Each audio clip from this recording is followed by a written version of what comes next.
না পারেন তাহলে দায়িত্ব নিয়েছেন কেন? 3 মাস হয়ে গেছে। সার্জিসের বাসায় 200 কোটি টাকা পাওয়া গিয়েছে, হাসনাতের বাসায় 100 কোটি টাকা পাওয়া গিয়েছে। অন্তর্বর্তী সরকারকে বলি, অভ্যুত্থানের উপর দাঁড়িয়ে আছেন আপনারা। সমন্বয়ক ও উপদেষ্টাদের পদত্যাগের দাবিতে রাজপথে নেমেছে জুনায়েদ সাকি। তিনি বলেন, দেশ পরিচালনায় ব্যর্থ অন্তর্বর্তী সরকার। এছাড়াও বলেন, দেশ চালাতে না পারলে দায়িত্ব নিয়েছেন কেন? 3 মাসেরও বেশি সময় হয়ে গেছে, এখনো দেশের কোথাও কোনো পরিবর্তন আনতে পারেনি। দেশের মানুষ অনেক কষ্টে দিন পার করছে। দ্রব্যমূল্য ঊর্ধ্বগতি হওয়ায় সাধারণ মানুষের বেঁচে থাকা অসম্ভব হয়ে পড়ছে। না পারেন তাহলে দায়িত্ব নিয়েছেন কেন? 3 মাস হয়ে গেছে। মানুষ আর বেশি দিন আপনাদের সময় দেবে না।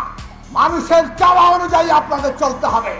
অন্তর্বর্তী সরকারকে বলি, অভ্যুত্থানের উপর দাঁড়িয়ে আছেন আপনারা, রক্তের উপর দাঁড়িয়ে আছেন। এদিকে সমন্বয়করা কিভাবে কয়েক মাসের ব্যবধানে এত টাকার মালিক হলো? তারা কোটি টাকার গাড়ি ও দামি ফোন ব্যবহার করছে। এদের টাকার উৎস কি? এ নিয়ে নানা প্রশ্ন শিক্ষার্থীদের। সার্জিসের বাসায় 200 কোটি টাকা পাওয়া গিয়েছে, হাসনাতের বাসায় 100 কোটি টাকা পাওয়া গিয়েছে। সারা দেশের মানুষ, আপনারা জেগে উঠুন, আপনারা এই দেশটাকে রক্ষা করুন। প্রিয় দর্শক, দেশের এই বিষয়গুলো আপনি কিরকম দেখছেন জানিয়ে দিন কমেন্ট বক্সে। এছাড়া ভিডিওটি ভালো লাগলে একটা লাইক দিয়ে চ্যানেলটি সাবস্ক্রাইব করে পাশে থাকুন।